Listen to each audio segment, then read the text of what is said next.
Today I'm here to talk about communication theories and in particular those communication theories that are classified as symbolic, and I'll talk a little bit about what that means. The first thing I want to do is unpack this rather long title. In fact, the talk itself is going to be kind of an unpacking of all of these ideas. Symbolic communication theories, the idea of a research agenda and what that can entail, and then how this is relevant for the 21st century. I'll start by talking about the communication theories. Symbolic communication theories basically have to do with how we communicate experience in the form of either dramas or stories.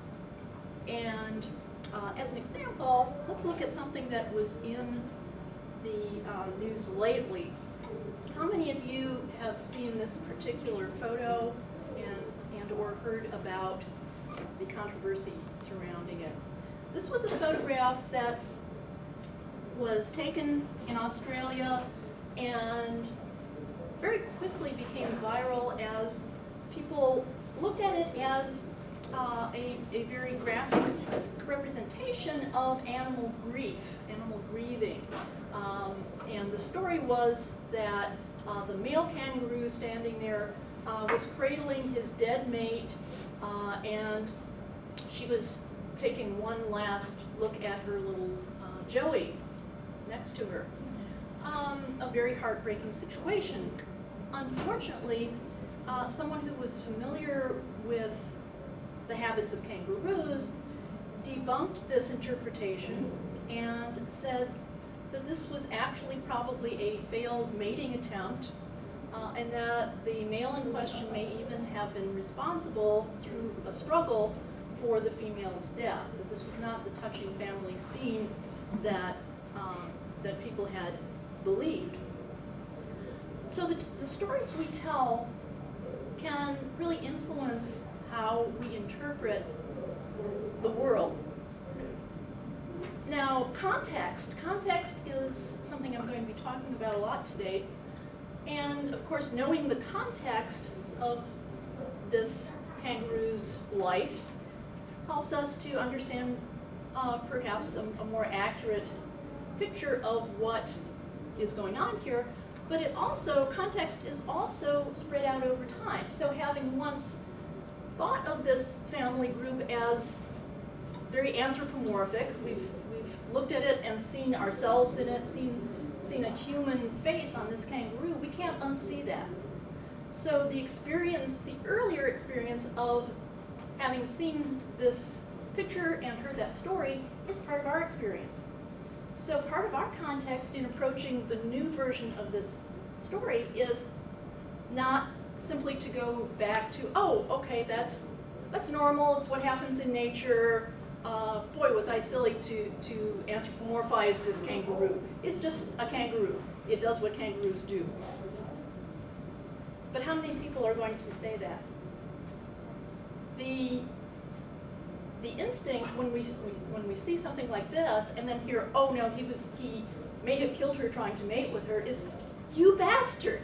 You are, we hold the kangaroo, whom we have already humanized, morally responsible. So we don't step back and say, oh, okay, let's start from scratch. That context is part of our experience of this picture, so it's not just a nature picture, objective, factual. It becomes sort of a marsupial Bill Cosby, if you will. And so what can we do about the stories that we tell, the stories that are told to us, that helps us make sense of the world? Because telling stories is how we do make sense of the world. Back in the 1980s, two very influential symbolic communication theories arose.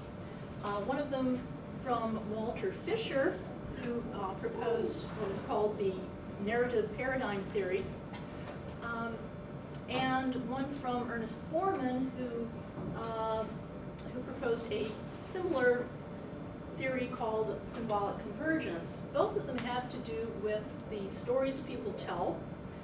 One is more individually oriented, the other more socially oriented, but they both assume that people are essentially storytelling creatures.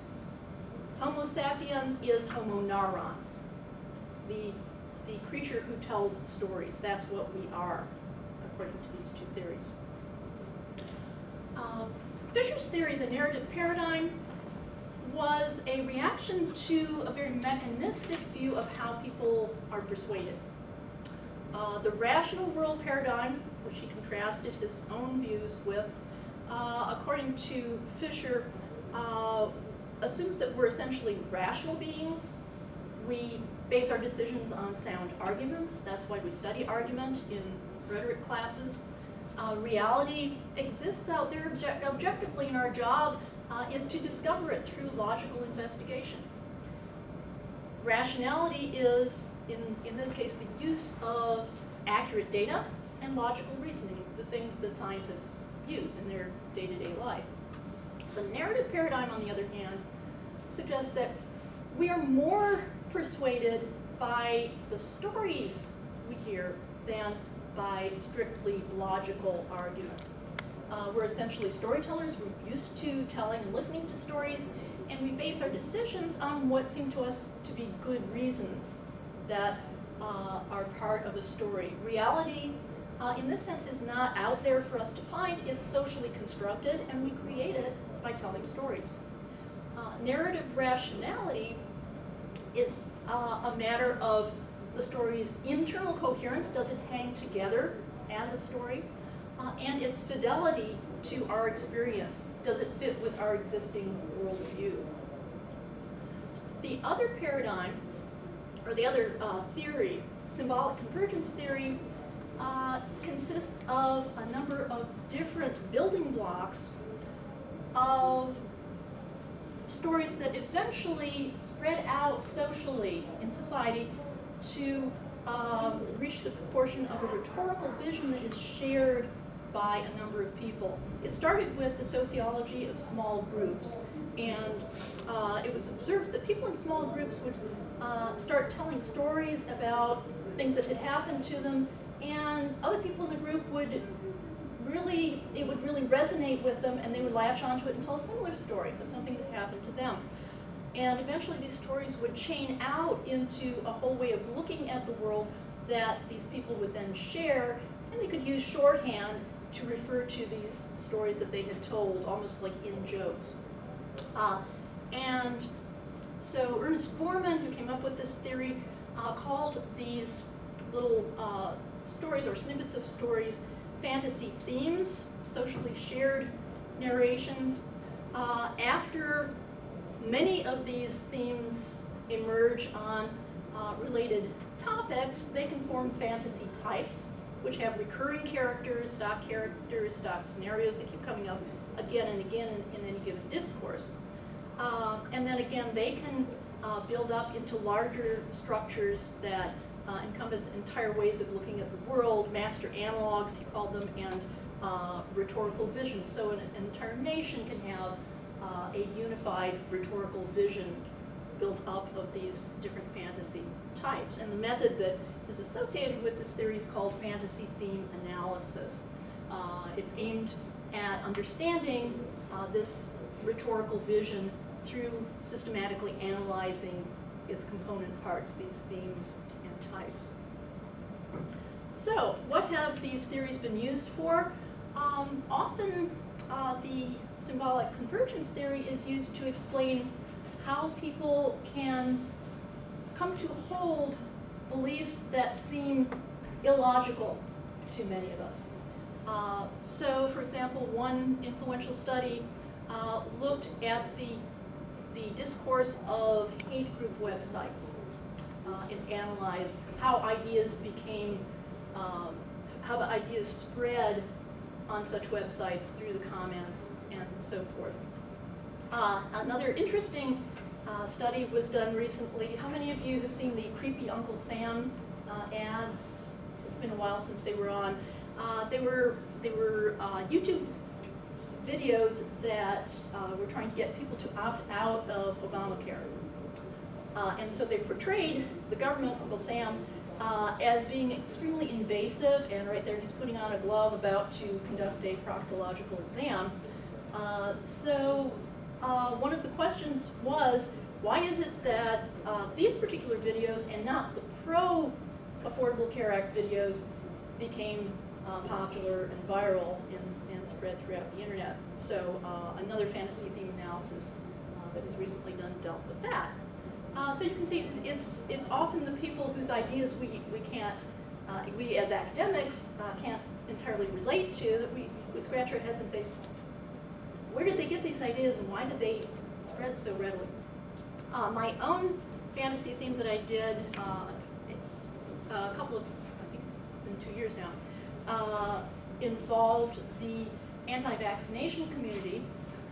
And so when I looked at that and did my paper on the spread of the idea that you shouldn't get your kids vaccinated even though there was a huge measles epidemic going on and everyone was urging people to get their children vaccinated, I looked at some of the discourse on both sides of this question, and I came to the conclusion that the health communication messages that were out there that were trying to use logic, trying to tell people, all of these studies have shown that these vaccinations are safe, the CDC says they're safe, all these physicians say they're safe, and so on and so forth. That was not carrying any weight with anyone because that's not what persuaded people in that community. They already had a set of fantasy themes that looked at these people who were being held up as authorities as villains. Doctors were in the pocket of big pharmaceutical companies, so you couldn't trust them. The CDC was a branch of government. You can't trust it. So all of these people who were supposed to be trust agents were not influential in the way that they were supposed to be. And so somebody came up to me as this became a poster at a conference, and someone came up to me and said, several people came up and said, well, what can we do about it? And that's the main question. If sweet reason doesn't work, what can you do to persuade people to do what many of us consider the right and healthy thing? And all I could conclude is you really can't. There is no counter narrative that will break through the strength of the narrative that's going on here. And that caused me to wonder, well, in that case, what good is it? Is it just idle curiosity, or are we just doing this for kicks, trying to figure this stuff out? If there's no actual outcome that we can influence. So the idea of a research agenda came along, and by research agenda, most people seem to mean something a little different from what I'm talking about here today. Often if you search for papers that offer a research agenda on any given topic, what typically happens is that you have a literature review of that narrow topic, and it's very systematic, and it looks for the parts that are missing. It looks for what people have overlooked, what people haven't done yet on that topic, and then it lists we should do X, Y, and Z because nobody has done it before on this particular topic. That is an approach that is pretty widespread in just about every discipline. Now, a pair of authors named Alvison and Sandberg have been concerned about this because, according to them, this gap spotting, as they call it, is not leading to sufficiently creative or innovative or interesting research. It's pretty much confined to the same narrow set of assumptions that people have been dealing with for years. The kinds of things that gap spotting identifies are confusion, neglect, or new applications. Confusion about some aspect of this topic. Previous research was confused about this particular point. I'm going to straighten it out. This particular approach was neglected, so I'm going to do a paper on that, or I'm going to suggest taking that route. This is a great theory. I've found a new way to apply it to the real world, and so here's a new application of this theory.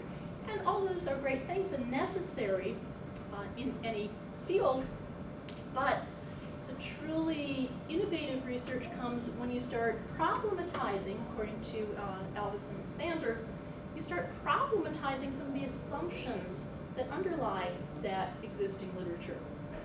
And they break those assumptions down into 5 categories. They're all really pretty much related to each other.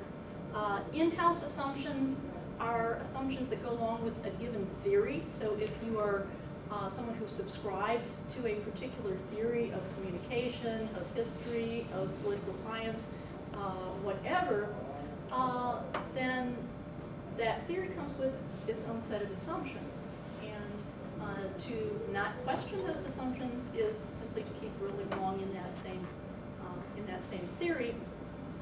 Similarly, root metaphors and paradigms are related. We're going to talk a lot about those in the next couple of slides. Paradigms, those of you who have read Thomas Kuhn know that scientific paradigms change periodically. They're the big overarching worldviews or way that we conceive of how things work that go on usually for quite a long time before anyone comes along to upset them. They come with their own set of assumptions.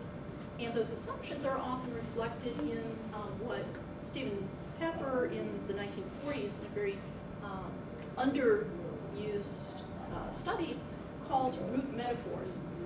We'll be taking a closer look at those. So if you think of the world as working like a machine, for example, that's one set of assumptions that's going to influence how you do research. And it probably reflects your scientific paradigm that you're working under. Your ideology, if you're a Marxist, a feminist, whatever, that's obviously, those assumptions are going to influence what you do. And then there are field assumptions, the assumptions within your discipline. A historian is going to have different assumptions from a psychologist, who in turn has different assumptions from someone who studies literature, or someone who does lab science, and so on and so forth. So, Pepper, I mentioned Pepper and his world hypotheses. Pepper divided the prevailing ways of looking at the world, and I apologize for the scrunching there of integrative. He looked at the ways that people have explained how the world works, and he said there are 4 explanations that people have found adequate over the years to explain how the world works when you're trying to do research. And the prevailing one since the Enlightenment, since the 18th century in the West, has been that one in the upper left-hand corner, mechanism.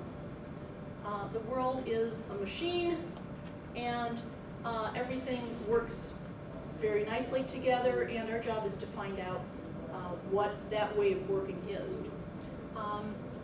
And some of the other ways of looking at the world have gotten greater or lesser degrees of attention since that time. Formism actually goes back to Plato. It's the idea that the things here that we see around us actually are only significant in that they reflect an abstract idea or form that exists on some other plane. So the idea of Platonic forms is what's implied in formism. Organicism is probably the most widespread reaction against mechanism. Mechanism is what Pepper called an analytic theory, and so is formism. they both look at the world from the top down. In mechanism, there's this big mechanical world that exists and works just fine, and our job is to dissect it and figure out how all the little working parts work together, like opening up a watch and taking it apart to see how it works. The idea of formism, there's this big abstract form up there. This chair is just a mirror image of some abstract notion of chair that exists. So it's a top-down, this is a chair because some form exists that tells us about chairness. Now, integrative theories, going down to the other type, there are two ways of dividing theories. They can be analytic versus synthetic, and where analytic is top-down, synthetic is bottom-up. We'll look at what that means in a minute. On the other hand, integrative versus dispersive theories, an integrative theory assumes that there's an order or predictability about the world. And dispersive theories believe the opposite. If you subscribe to a dispersive theory, you're not bothered by randomness, by uncertainty. In fact, dispersive theories embrace uncertainty.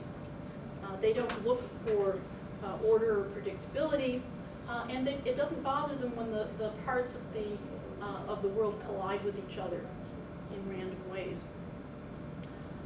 So the other two theories that we haven't talked about, which are both synthetic, the main difference between them is that one is integrative and the other one is dispersive.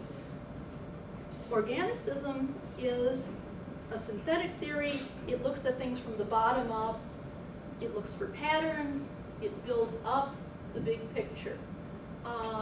So, for example, if you look at a lot of little examples of a particular phenomenon, you put them all together, you start seeing patterns, you say, oh, okay, now I understand the whole a lot better. It's inductive versus deductive reasoning if you think of it in those terms. Contextualism, on the other hand, is not concerned with that. It is synthetic. I'm sorry. Contextualism also looks at things from the bottom up, but in a way that is dispersive. It doesn't try to connect them. It lets them be what they want to be, and if they're unconnected, so be it. Okay, so kind of difficult to keep these abstract vocabulary terms separated, but we'll look a little bit more closely at each of these compartments and what they have to do with symbolic theories of communication in a minute here. So, we talked about root metaphors. The root metaphor for mechanism, as I said, is the machine. The world's a machine. Formism, the world is a mirror. Everything is a mirror image of some abstract form. In organicism, the root metaphor is integration in the sense of a growing, living organism. So we have an acorn, it grows up to be an oak, it never grows up to be anything else. It is one integrated whole. The human body is one integrated whole. All of the organs work together, but not mechanically like a machine, but in a growing process sort of way. The child and the adult are not static. They grow, they change, but everything hangs together in a form that allows us to say this person is the same person as a child and as an adult, an oak and an acorn. There's a continuity there. Contextualism, its root metaphor, according to Pepper, is what he called the historical act. And that is, by that he meant you think of contextualism not as an object, not as a noun, but as a verb. It's something we do, it's an act. And it's an act, the term historical is kind of misleading. It's the historical act at the moment that it happens. It's not looking back and saying, oh, that happened 100 years ago. It's looking at the present that people are passing through right now that is a historical moment. It's a moment in time, it's ever changing, it is never the same moment twice. The past leads up to it as its context, and the future leads forward from it.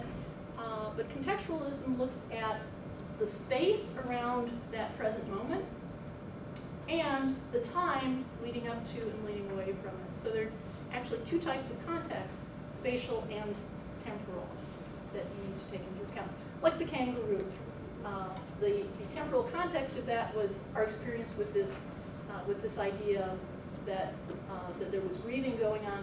That's part of the temporal context that leads up to the moment when we have to figure out what we think of this particular photograph. And the spatial context is all of the other stuff that we know at that time about kangaroos, about their natural behavior. All right. So each of these paradigms, each of these theories, because it's a holistic way of looking at the world and because it's a complete system, has its own criteria for what constitutes truth. So if you're a researcher, if you're a lab scientist and you subscribe to a mechanistic worldview, you are going to look for ways to verify your findings, right? You're going to look for ways to predict what's going to happen and verify the accuracy of those predictions. This is the foundation of Western science. This is Baconian science. This is the experiments that they do right down the street in all of the hard sciences on campus, and many of the social sciences. There's nothing wrong with that, but that is what goes along with a particular point of view. And it's good to be conscious that it's not the only possible point of view. It's not the only possible way of looking at the world. That's not to say it's a bad way or a good way, but it's one of several ways, and what helps is to be conscious of what your underlying philosophy is, what your underlying worldview is, when you go about doing research in any given area. Formism, for formism, correspondence is the criterion. As we said, this chair is only a chair insofar as it resembles that abstract idea of a chair out there somewhere in the Platonic netherworld. So a mirror image, its similarity or correspondence is the criterion. If this chair were much less like a chair, it wouldn't be a chair, which sounds kind of circular, which is one of the reasons why formism doesn't really catch on too well as a worldview. But in Plato's time, it impressed a lot of people, and it was a new way of looking at things. Organicism, which has become a very, as I said, a very popular way of responding to the limitations of mechanism, looks for coherence. Coherence is the big criterion by which we judge whether something hangs together, whether something whether we're understanding something correctly. If we look at a speech, if we look at any piece of discourse, which is what we look at in communication, we want to know, does it hang together? And that's exactly what we saw happening in the narrative paradigm.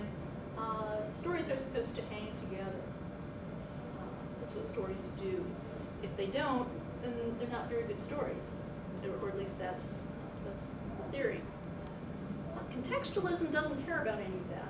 It doesn't care whether something can be predicted every time out. It doesn't care about whether this chair is like some other imagined chair that we've never seen. It doesn't care whether things hang together.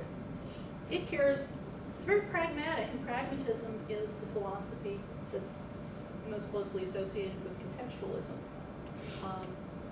Contextualism cares whether something works, which is what makes it an interesting possibility for pursuing, okay, how do we persuade people who are committed to these different stories about how the world works that are different from our stories about how the world works.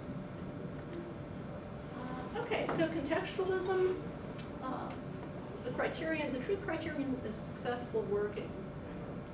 Now, a psychologist by the name of Theodore Sarban, right around the time that these narrative theories were coming along, suggested that what Pepper called the historical act was actually the same as narrative. So, if you think about that for a minute, if we substitute narrative for historical act in our description of contextualism, that has some really interesting implications for studying symbolic theories, for studying narrative theory. Because if the narrative is a metaphor for a contextual worldview, then wow, these narrative approaches should actually be contextualist. They should be based on a contextualist worldview. But when you look at Fisher and you look at Borman and their writings, their theoretical writings, they both approach narrative from, as far as I can tell, from organicist assumptions. And this was something that I was quite surprised to see. The narrative paradigm, Fisher's narrative paradigm, uses coherence as its truth criterion. It comes right out and says that there are two qualities that a narrative should have, as we saw in that earlier slide. They should hang together and they should be faithful to our experience of the world. Borman said that fantasy themes differ from ordinary experience in that they are organized and artistic.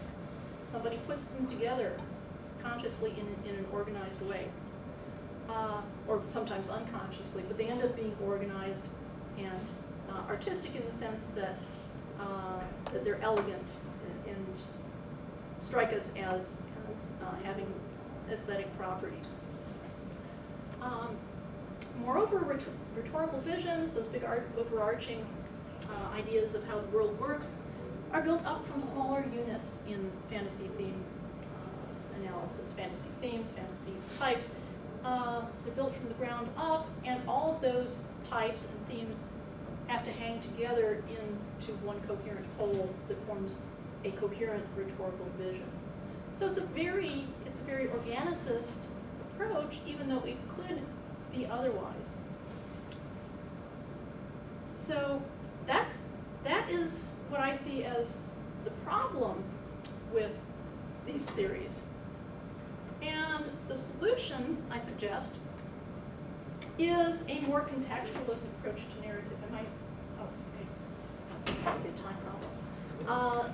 A more contextualist approach to narrative, which would look at narratives just as Borman and Fisher do, from the bottom up, synthetically looking for patterns, but at the same time embrace the uncertainty of narratives, not insist that narratives must assume order, predictability, have working parts that all work together.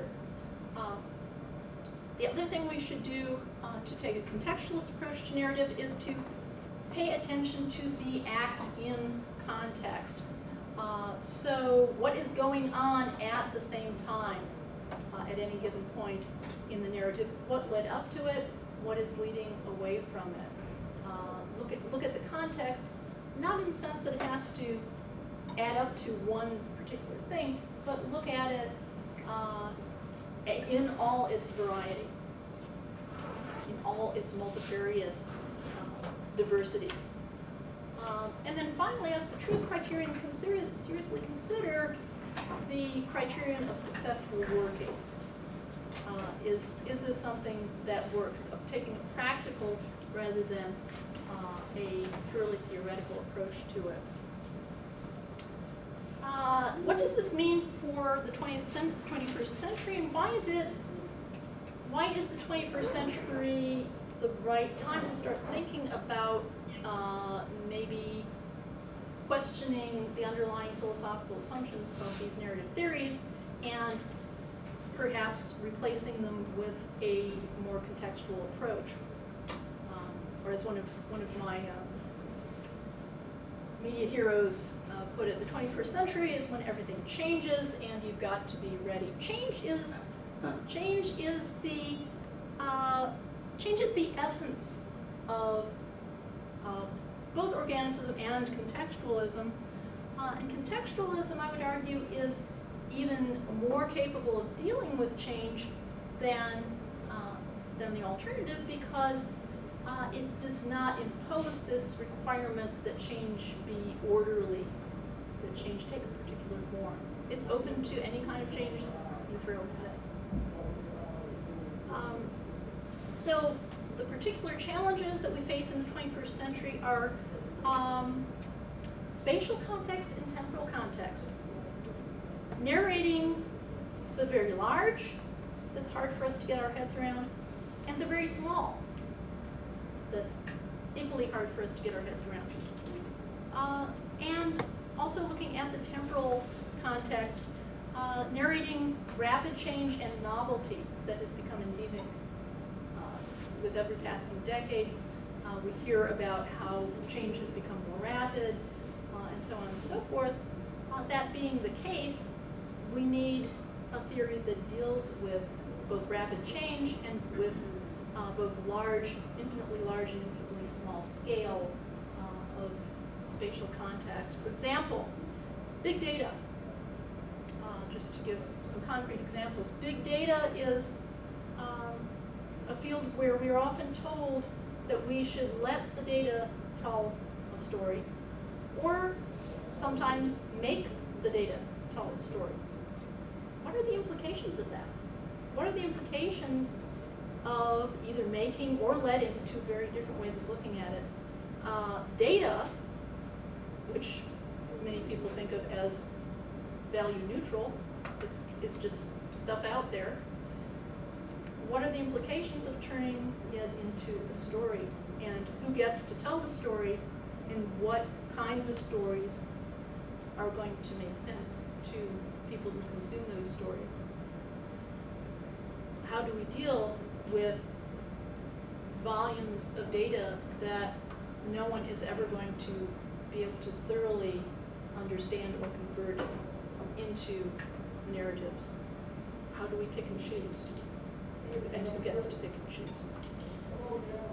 On the other end of the scale, nanotechnology. How do we visualize the invisible? And who gets to show us? If someone presents us with a picture of something we haven't experienced, our experience is not part of the context of that particular technology until we see it represented by someone who has imagined it in physical terms.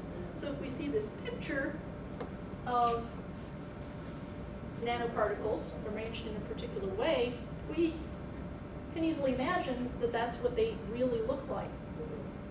But that's because someone has come up with a representation of them that makes sense to us. And then going forward, we have this picture in our mind that is part of our context. We don't get to actually experience these nanoparticles for ourselves. So whoever is telling stories about things like nanoparticles has a lot of power over what we decide to do with them. Are they dangerous? Are they benign? Are they cute? Are they terrifying? Whoever has the ability to make us visualize them or see them as part of a coherent story or an incoherent story is going to have an advantage, power advantage.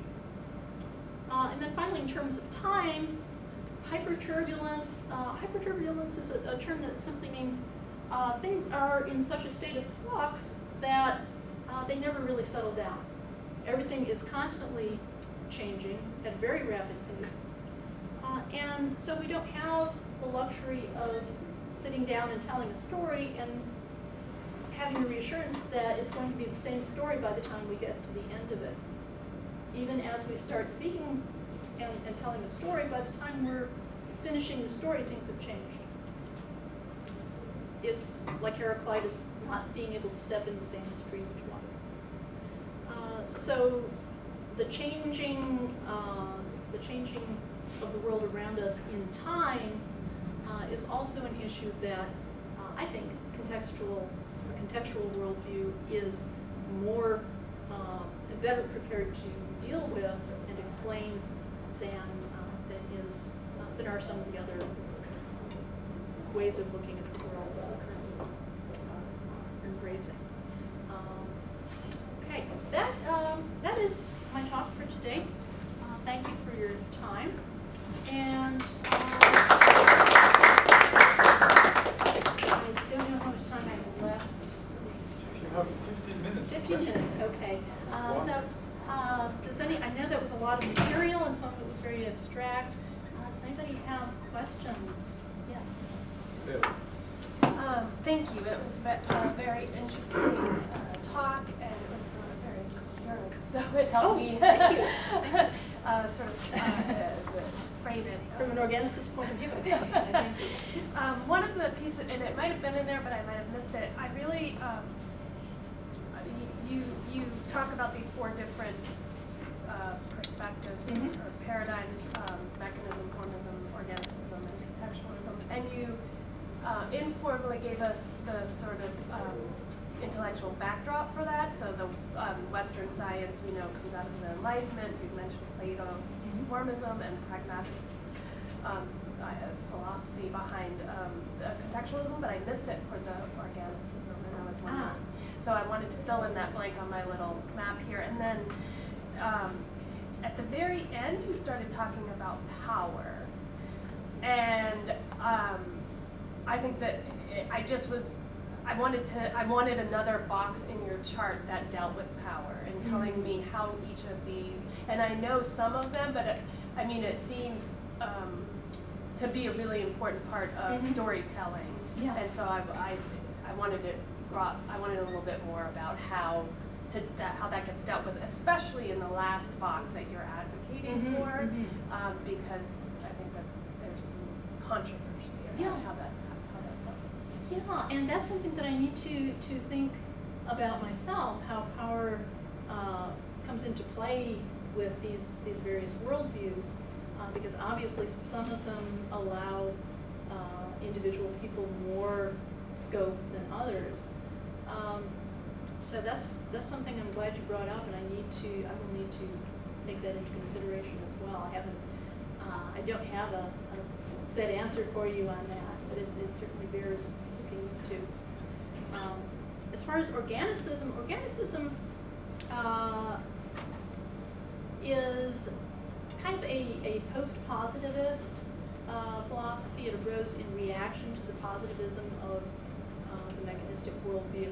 And so any philosophers who came along, or psychologists, or basically any social scientists who came along and identified as post-positivists would probably fall into the organicist camp. And as I said, I consider, in retrospect, I consider Borman and Fisher to be in that camp as well.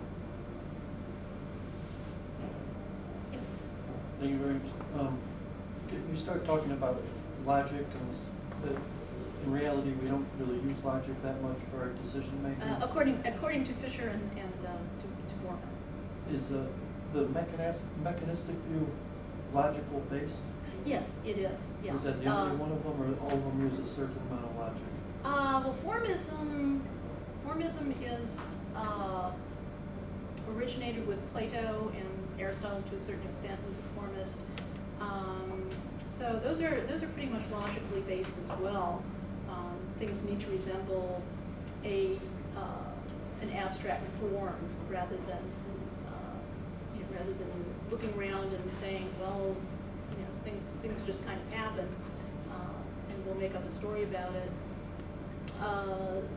I would say formism and mechanism are probably the worldviews that are most congenial to views of logic and what we call rationality. But it's mechanism and rationality kind of go together in the form of the Enlightenment. And the Enlightenment worldview that arose in the West in the 18th century was very much concerned with how the world worked logically and mechanically in a way that was understandable by science. And so I would say that the mechanistic worldview is the one that Fisher probably had most in mind when he was critiquing the rational paradigm. That's my impression of it. Yes. I was just thinking of the whole idea of the cognitive map. Each of those, to me, are really those are about really what the maps in our heads. And I was thinking about that. What we think about is what we tell others. Mm-hmm. But what we tell others is also what they tell us, and how these worldviews are shaped. Right. But I began to think about that, is this more about not so much, are these maps in our head, the basic ones that you laid down, I just got me to thinking about that there are so many varied in their interactions of what you're talking about, that what the confusion metaphor is the one that comes to mind. Okay. One of the things that Pepper said about these 4 different worldviews that he hypothesized was that they are incommensurable. The same person cannot hold 2 of them at once. It would be a contradiction because they're all encompassing. It's not just your way of looking at a particular situation, it's your way of looking at the world, the way the world works.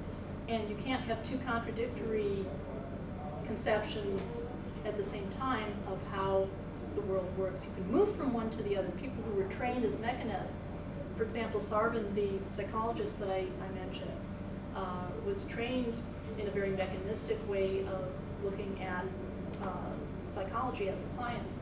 And he reacted against that by moving more toward, in his case, I would say through organicism toward contextualism. So you can change over time. Otherwise, there wouldn't be any movement in worldviews. But the same person at the same time, it would be contradictory for them to say, yeah, I can imagine the world working like this, but at the same time, there's some merit in this point of view, and gee, I kind of subscribe to both. Your assumptions, your unspoken assumptions, your unconscious assumptions are going to tend to fall in one of those 4 buckets, at least according to Pepper. Yes? With the different worldviews that Pepper described, is the base assumption that we're all rational human beings for Not at all. everyone? Okay. Just wanted to make sure. Yeah, no, not at all. Yeah.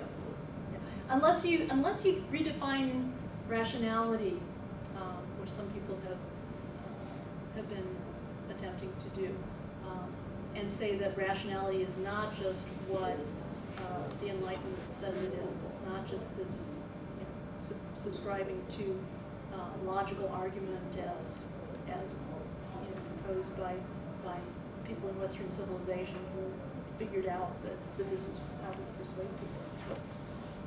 So rationality, you can have different forms of rationality. So it's a matter of, are you going to accept as rationality this other way of thinking? Are you going to call it rational, or are you just going to say, oh, that's not rationality at all, that's an irrational way of looking at the world? So it's all in the way you define it.